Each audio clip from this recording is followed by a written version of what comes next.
Data দিয়ে ট্যাংরা মাছের চচ্চড়ি। আর এই ডাটা দিয়ে ট্যাংরা মাছের চচ্চড়িটা কী করে রান্না করলাম আপনাদের সাথে ফুল ভিডিওটা শেয়ার করব না টেনে।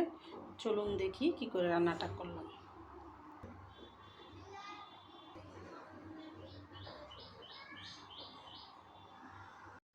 তো চলে আসলাম আবার নতুন একটা রান্না নিয়ে। এখানে আমি একটা ডিমওয়ালা ট্যাংরা মাছগুলো নিয়েছি, দেখেন ডিমে ভরা। তো কী দিয়ে কীভাবে রান্না করব সম্পূর্ণ ভিডিওটা আপনাদের সাথে শেয়ার করব, দেখতে থাকুন। এখানে নিয়েছি আমি সবুজ রঙের ডাটা আর আলু, এখানে পেঁয়াজ কুচি, কাঁচামরিচ কুচি, লবণ, ধনে পাতা। তো আমি ডাটা আর আলুটা ধুয়ে নিছি, আমি এখানে দিয়ে দেবো বেশি করে 1 মুঠ কাঁচামরিচ কেটে নিছি, দিয়ে দিব এখানে মোটা মোটা করে পেঁয়াজ কেটে নিছি, সেটা দিয়ে দিব 1 চা চামচ হলুদের ফাঁকি, দিয়ে দিব স্বাদ মতো নুন। তো এই তরকারিটাতে আমি আদা রসুন কিন্তু দিই না। গুঁড়া মাছ চচ্চড়ি করলে আমরা আদা রসুন খাই না, আর সব তরকারিতে আমি আদা রসুন খাই না। গুঁড়া মাছ আপনারা আদা রসুন ছাড়াই একবার চচ্চড়ি করে খেয়ে দেখবেন, খেতে কিন্তু অসাধারণ স্বাদ হয়। আর এই তরকারিটা যত মাখায় রান্না করবেন ততই মজা। যেমন মাংস কষাইলে বেশি মজা হয়, তরকারিটা ভালো করে মশলাটা কষাই নিলে মজা হয়, এরকমই মাখাইবেন যত সুন্দর করে ততই তরকারিটা স্বাদ দ্বিগুণ বাইরে যাবে। আর এখন তো বর্ষাকালে নতুন ডাটা, নতুন মাছ, নতুন পানির ট্যাংরা মাছ খেতে খেতে অসাধারণ হয়। আমি কিন্তু কখনও তেল দিই নেই, আগে মাইখে নেব, তারপরে সামান্য একটু তেল দিয়ে রান্নাটা করব।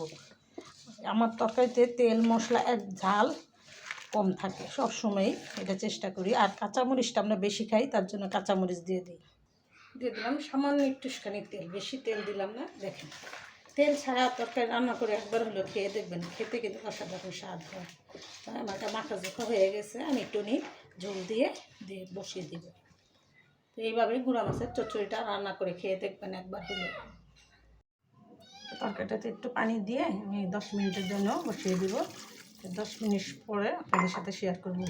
রান্না করতে রইলে ভিডিও যখন ছাড়তে রই তখন কারেন্ট থাকে না, তখন আমাদের হয়ে যায় সমস্যা। আমরা যারা ভিডিও মেক করি, ফেসবুকে কাজ করি, আমাদের খুবই সমস্যা হয়ে যায় কারেন্টের জন্য। তো কারেন্ট না থাকলে খোলাটি হয়ে যায়, ভিডিওগুলো দেখতে কিন্তু কালারফুল হয় না। দেখেন কত সুন্দর করে রান্নাটা চালালাম, কিন্তু কারেন্টের জন্য অন্ধকার হয়ে গেছে। তো ফিরে আসলাম 10 মিনিট পরে। আমি তরকারিটাতে এখন ধনে পাতা দিব আর মাছ দিয়ে দিব। আর আমি সবসময় রান্নার সময় সতর্কবাণী দিয়ে থাকি, চুলার আঁচ কমিয়ে রান্না করবেন, দুর্ঘটনা এড়িয়ে চলবেন, বেঁচে যাবে হাজার হাজার জীবন, বেঁচে যাবে লাখ লাখ টাকা। আমার সতর্কবাণী মেনে চলবেন, চুলা থেকে একটু দূরে সরে রান্না করবেন, দুর্ঘটনা থেকে বেঁচে যাবেন। ডাটা দিয়ে চিংড়ি মাছের ডাটা দিয়ে ট্যাংরা মাছের চচ্চড়িটা আমার এখানে রান্না করা হয়ে গেল। তো কী দিয়ে কী মশলা দিয়ে কীভাবে রান্না করলাম সম্পূর্ণ ভিডিওটা আপনাদের সাথে শেয়ার করলাম। আমার ভিডিওটা না টেনে দেখবেন, আর এরকম সুস্বাদু ট্যাংরা মাছ দিয়ে ডাটা দিয়ে চচ্চড়ি করে একবার হলেও খেয়ে দেখবেন। নতুন নতুন ভিডিও পেতে আমার সাথেই থাকবেন।